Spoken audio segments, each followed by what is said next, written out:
তার আগে আমাদের মাঝে একজন বিশিষ্ট মেহমান উপস্থিত আছেন, একজন শিক্ষক যিনি অত্যন্ত মহান পেশায় নিয়োজিত, জনাব ইমদাদ হোসাইন।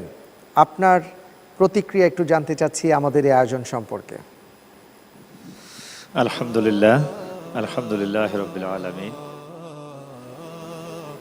এই রমজান মাস সিয়াম সাধনার মাস, নিজেকে সংশোধনের মাস, তাকওয়ার মাস, আল্লাহকে ভয় করে আল্লাহর সমস্ত আহকামগুলো পালন করার মাস। এই মাসে মহান রাব্বুল ইজ্জত কোরআন নাজিল করেছেন, আমরা সবাই জানি। আউযু বিল্লাহি মিনাশ শাইতানির রাজিম, বিসমিল্লাহির রহমানির রহিম। শাহরু রমাদানাল্লাযী উনজিলা ফীহিল কুরআন হুদাল লিন-নাস ওয়া বায়্যিনাতিম মিনাল হুদা ওয়াল ফুরকান। জি, সাদাকাল্লাহুল আযীম। অর্থাৎ আল্লাহ পাক এই মাসে কোরআন নাজিল করেছেন বিশ্ববাসীর জন্য হেদায়েতের উসিলা হিসেবে এবং হেদায়েত গ্রহণ করতে পারে। একই সাথে আল্লাহ পাক এখানে বলেছেন এই কোরআন নাজিল করেছেন সত্য মিথ্যা পার্থক্য করার জন্য। জি, তো কোরআনের মাধ্যমে যেন আমরা এই মাসে সত্য মিথ্যার পার্থক্য করতে পারি।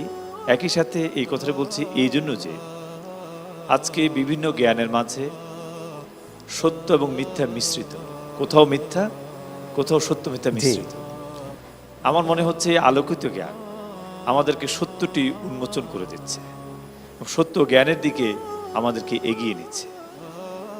আমি চাই এই প্রোগ্রামটি উত্তরোত্তর সমৃদ্ধি পাক এবং আমাদের মাঝে এই দীর্ঘ একটি মাস যেভাবে আমাদের দেশবাসী এবং বিশ্ববাসী প্রোগ্রামটি উপভোগ করছে, সম্ভবপর হলে রমজানের পরেও এর ধারাবাহিকতায় সাপ্তাহিক হোক, মাসিকে একবার হোক এই প্রোগ্রামটি পরিচালনা হোক, এই স্বার্থে যে আমরা যেন সত্য মিথ্যার পার্থক্য করতে পারি এবং সত্য জ্ঞান জানতে পারি।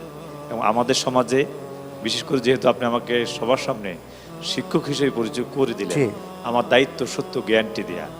এই প্রোগ্রামটির সাথে আমি পূর্ণভাবে একাত্মতা পোষণ করছি এই জন্য যে এই আলোকিত জ্ঞানী অর্থাৎ সত্য জ্ঞানের জ্ঞানী থাকলেই আমাদের সমাজে এবং আমাদের পরিবারে এবং আমাদের রাষ্ট্রে সত্যিকার অর্থে নেতৃত্ব এবং সত্যিকার সৎ মানুষ তার সঠিক আসনে আসবে, ইনশাআল্লাহ সত্য জ্ঞান লাভ করতে পারবে। অনেক ধন্যবাদ আপনাকে, অনেক অনেক ধন্যবাদ। সুন্দরভাবে পরিচালিত হোক জি, এবং এর আল্লাহ পাক এই মেহনতটুকু আপনাদের এই যে কষ্টটুকু কবুল করুন। আমিন। ওয়া মা আলাইনা ইল্লাল বালাগ। আসসালামু আলাইকুম রাহমাতুল্লাহ। জাযাকাল্লাহ, জাযাকাল্লাহ। অনেক অনেক ধন্যবাদ আপনাকে। আমাদের মাঝে আরও উপস্থিত রয়েছেন একজন আলোকিত মানুষ, আলোকিত জ্ঞানী, একজন সজ্জন ব্যক্তি, চট্টগ্রাম আন্তর্জাতিক ইসলামী বিশ্ববিদ্যালয়ের সম্মানিত সহযোগী অধ্যাপক জনাব মোহাম্মদ ইমদাদ হোসাইন। আসসালামু আলাইকুম রাহমাতুল্লাহ। ওয়ালাইকুম আসসালাম ওয়া রাহমাতুল্লাহি ওয়া বারাকাতুহু। আপনাকে অনেক অনেক মোবারকবাদ জানাচ্ছি আমাদের মাঝে সময় দেওয়ার জন্য। আপনাদেরকে অনেক ধন্যবাদ আমার পক্ষ থেকে এবং আমার আন্তর্জাতিক ইসলামী বিশ্ববিদ্যালয় চট্টগ্রামের পক্ষ থেকে এই সুন্দর আয়োজনের জন্য। রমজানুল মুবারকের এই মাসে এই সুন্দর আলোকিত জ্ঞান অনুষ্ঠানটির মাধ্যমে আমাদের প্রজন্মকে এবং সবাইকে ইসলামের সত্য জ্ঞান তুলে ধরছেন, এই জন্য আপনাদের প্রতি কৃতজ্ঞতা এবং ধন্যবাদ। আলহামদুলিল্লাহ, আপনাকে মোবারকবাদ। সব কিছু রব্বুল আলমিনের পক্ষ থেকে আল্লাহ তাআলা তৌফিক দিয়েছেন, তাই আমরা কিছু করার চেষ্টা করছি এবং সেটা আমরা আমাদের সম্মানিত দর্শকদের সামনে তুলে ধরতে পারছি। আল্লাহ পাক এই প্রোগ্রামটির আরো উত্তরোত্তর সমৃদ্ধি এনায়েত করুন। আমিন। অনেক ধন্যবাদ।